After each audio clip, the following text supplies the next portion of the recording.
All right, what we got here is some drumsticks. When I went to the store to get that hog head, I noticed a pack of drumsticks for $2. So I jumped on that and I went ahead and marinated them.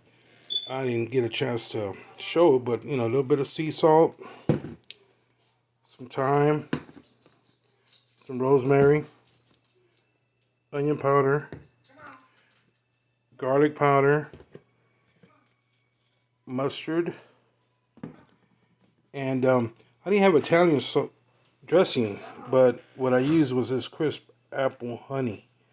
And just whisk it all together, make it nice and happy, and I'm fixing to put it in the refrigerator, marinate this for about 24 hours, then I'll slap it on the grill, and we'll pick it up then.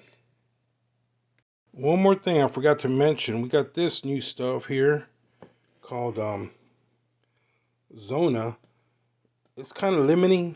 It's kind of like Tony Chachere's with lemon. And I didn't have any Tony Chachere's left, so I tried this. It's pretty good. So that's one thing. And also black pepper. Forgot to mention that. Alright guys, what we got here is a pork chop. Got this at Joe V's. They sell them every now and then. It's a hit and miss when you go to Joe V's, Everything comes from HEB. And they sell them in pairs. They're about maybe $2, a little over $2 to $3, depending on how thick they are. It's a pretty thick pork chop. If you can see, it's not your average pork chop. I like to call it more of a man chop. And what I'm gonna do, I'm gonna cook this up with the drumsticks that I marinated. And the seasoning, I'm gonna use nothing but Greek seasoning. I get this Greek seasoning right here, Cavender's. It's got a lot of salt, so basically you can use this instead of salt. Now this other Greek seasoning here doesn't have any salt. This stuff here, I get it from Amazon. It's just got a bunch of maharam, garlic, oregano, lemon, peel, and black pepper. Has no salt, but it's got a lot of flavor. So together, this makes a perfect Greek seasoning as far as I'm concerned. Good for fish, meat. You can use it on beef, but I like it particularly on chicken and pork. Okay, so seafood, great on seafood. Okay, so we're going to get this bad boy nice and happy and get them marinated for about 24 hours, and then we'll pick it up on the grill. Here we go, we're done now. Let's just say it's time for it to trizzleate. A phrase coined from my favorite friends and on YouTube, Art Fennell and Country Style. But I like to say the trizzleization has begun for the next 24 hours. And you got to let this, put the seasoning on there thick, because, pork chops are kind of greasy. A lot of it's going to fall off. So you got to let that flavor sink in really good. That way you get a really good flavored pork chop. Or any kind of pork, but whatever. But, in any kind of meat. But there we go. Put them in the fridge, and we'll get back to you when it's time to grill. All right, here we are.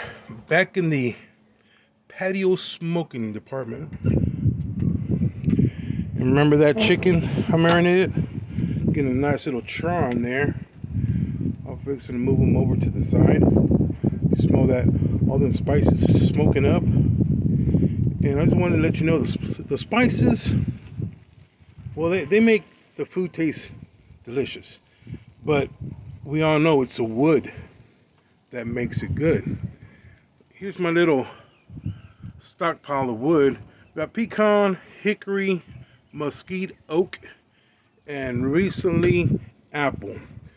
Only because we had an apple tree take a dump during one of these winter storms and never recovered, so I just had to cut it up and I had it cured. This was last year though, so the wood's been curing for about a year, and I've been using it, and it's good for pork, ribs, other stuff.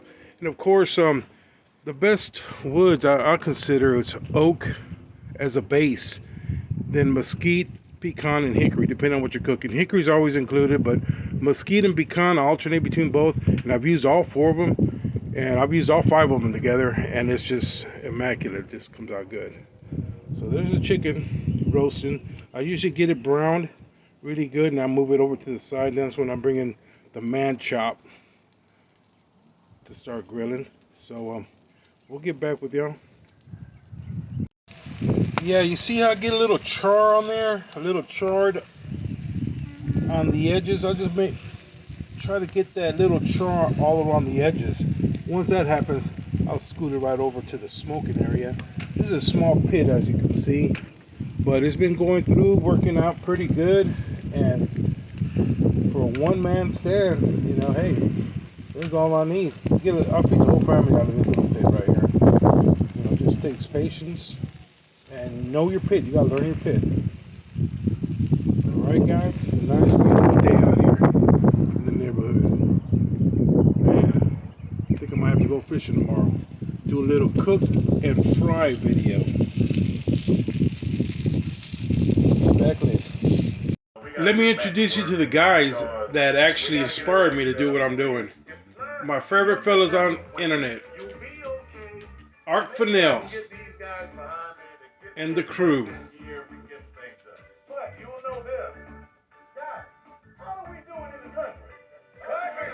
Oh man, amen, that's for sure. Here we are back again, and it looks like the man chop has just taken center stage and is cooking up pretty good. I just flipped it right now. I got my chicken to the side over here, nice, charred, and happy. And it looks like everything's going pretty good. I'll be back to flip them over a few more times, get a nice little char on that. Oh, there's a little. Oh, that was a little ash I got on my chicken there. I mean, on my steak. But yeah, I'll just be flipping around till I get a nice little char, and I'll probably just lay it on top of the chicken, let it smoke out. But for now, we're going good. Now that's what we're looking for right there. Nice and charred. Chicken's nice and happy over here. It looks like everybody's happy. Looks like we got everything on the sideline now. Just set it and forget it. It's only a matter of time. Another happy day grilling down here in Houston, Texas. Okay, here we go. It looks like dinner is served. Notice the caramelization from all the apple dressing, the mustard, and all the seasoning. There's no barbecue sauce on here. I don't like barbecue sauce too much, but you know, if you like barbecue sauce, you can drench it, dip it, whatever. But I like it just the way it is. It's very flavorful, and it's another good dinner. Dinner is served. See you on the next episode of Cooking with the Floyd family.